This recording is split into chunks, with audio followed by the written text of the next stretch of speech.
So this video is going to be a very quick walkthrough of everything I kind of did for this golden dress. I wasn't planning to make a tutorial about it because I'm still learning Marvelous Designer. I'm still learning Houdini. I'm in no way, shape, or form to kind of teach anything, but I can kind of explain everything I have used so far. So the first thing I made is the dress. So everything else is basically based on the shape of the dress. So that's the first thing I have to make. I'm still super beginner for Marvelous Designer. So I think everything I've done here, if you just watch some kind of beginner tutorial, you pretty much can do exactly the same thing. This is the main patches that I cut for the shirt, for the skirt. Only the shoulder sleeve part, it's a little bit puffier, so it has to be a little bit bigger to create that puffy area. And then I have the sleeve part for the forearm area. In general, it's pretty simple. The orange you see here is because I have using the stiffen setting just to make the, I think it's around here, strengthen setting. So just to make it a little bit more stiff, so it puffs out a little bit more instead of simulate and kind of like draping lower. And the only other setting that's not basically a default setting is for the sleeves. You see this little thing on the side that's basically a seam tapering. So to be honest, I'm not too sure what it does, but I just realized that when I do it, it can just tighten on the geometry a little bit better. So I feel like it's a little bit good for things that needs to be pretty tight on the skin, that doesn't need to be simulated too much. So that's basically what I did. So far, I'm really enjoying this Marvelous Designer to Houdini workflow because whenever you make anything from Marvelous Designer, you get this UV setup from Marvelous. So all these patches that I've created just become the automatic like basic UV for this dress when I use in Maya, when I use in Houdini. So this patch is extremely useful throughout the whole process. So that's one of the biggest benefit I feel like making things from Marvelous Designer. Inside of Houdini, first I imported the dress geometry from Marvelous Designer. So this is what I got out of Marvelous Designer.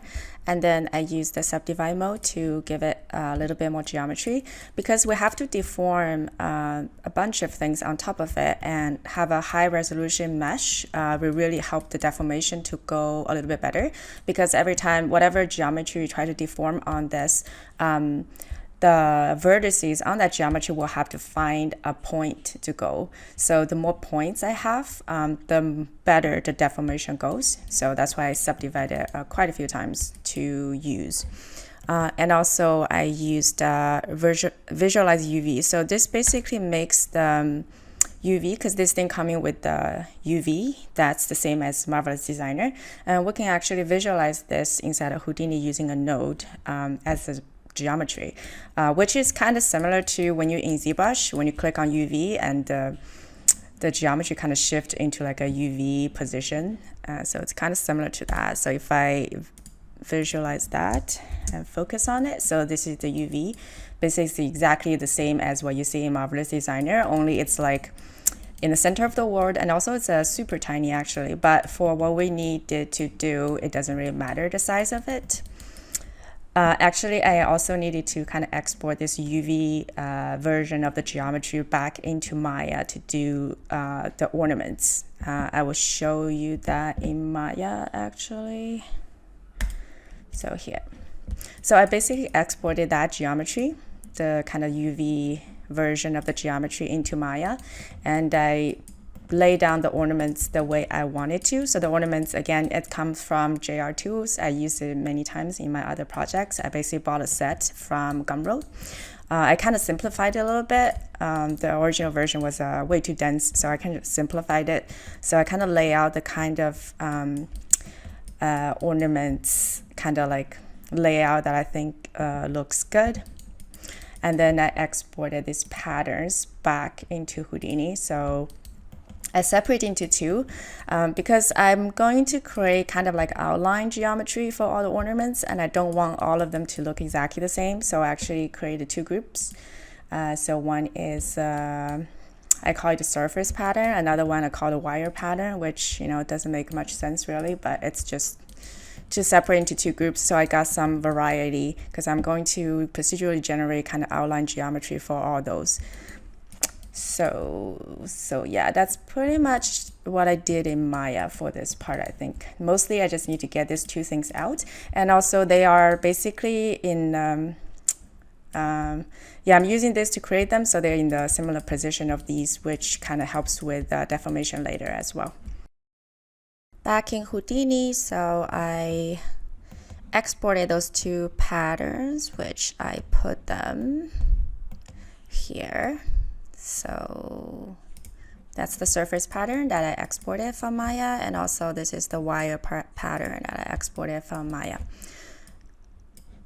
In Houdini, there are two main things I used. I'm gonna show you how I use them to generate all those little smaller decoration pieces on top. But first, mainly two things I use to make this whole system happen, the two key kind of node.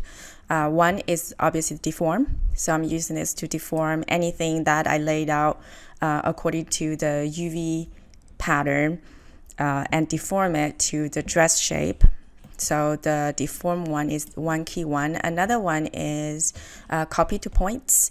So copy to points basically will copy geometry to, where is my copy to points? It's down here. Here, copy to points. So basically you input a geometry on this one side, and the other side is whatever point source that, what kind of point you have to try to duplicate all those geometry too. So for example, like this one is just a simple diamond shape. So I input it into one side of copy to points, and the other side is a bunch of curves that I have that's already been deformed on the geometry, and they will just copy all this geometry into those points, and you get something like this. Super duper useful. It's called copy to points. It's basically using the point information on those things. So if I turn on points display, you can see where all the points are on those wire, and every point will get one geometry. So that's another key node that I have to use to create the system. For the deform, so this is the other key one, deform, that we have to use. So there are three input into the deform node. So one, you're gonna need the flat version of this UV. I'm gonna turn this off. So you're gonna need the flat, like UV version of your shape. And then the last input is you're gonna need the final dress shape. And then you input whatever, the first input is whatever you want to deform. And I think the first input and the flat shape is, to be honest, I'm not too sure if they have to be in the same position. Maybe they don't. I can't just drew them all kind of in a similar position to help me to know where the wire is on the location of the dress. So it's just a way for me to locate everything, make sure all the curves are the right place. And then once I use this deform node, you would just deform whatever is input here into the final shape. The key here for this to work is this too has to have the same amount of points. So if here the point is that many, it's a lot of points, and this here has to be the same amount for this to work well. Now I kind of explained the two keynotes that we're gonna need for this whole system to work. I can kind of go through the system a little bit. So I have on the dress, there are a few different kind of decorations. So for every decoration, I'm gonna need its own deformation system to create the curves, and I'm gonna need its own geometry. Every kind of those decoration has its own geometry. Like this guy looks like this. And this guy is basically just a sphere. I just used the basic sphere, and one is more like a diamond shape. I just want to have some variety on my those ornaments. So I created a few different of them, different kind of like options, and every option needs its own wire, its own curves, and they will deform to the dress shape with the curves, and then just copy this geometry into that already deformed curves, usually copy to points to create all of them separately. And I actually create kind of this setup first, and then I draw the curves. So this is the curve node that I use to draw the curves for this particular decoration. So let's see that. So it'll be easier if I show it this way. So this is when I use the ornaments that I created inside of Maya to help me draw those curves. If I go to a front view, so this is basically the system. So I'm just using the front camera to look at my ornaments straight on, the ornaments that I exported from Maya. And all these curves are different curves that I created for different elements and kind of merge them together so I can see them all together at the same time. So I don't overdraw on top of each other. And I have 3 main curves. One is for the shell geometry, one is for like the pearl geometry, which is basically a sphere, and one is for the diamond geometry, which looks more like a diamond. So if I click on this, so you can kind of see where the shell curves are. And same with this guy. So this is all the pearl curves, and this is all the diamond curves.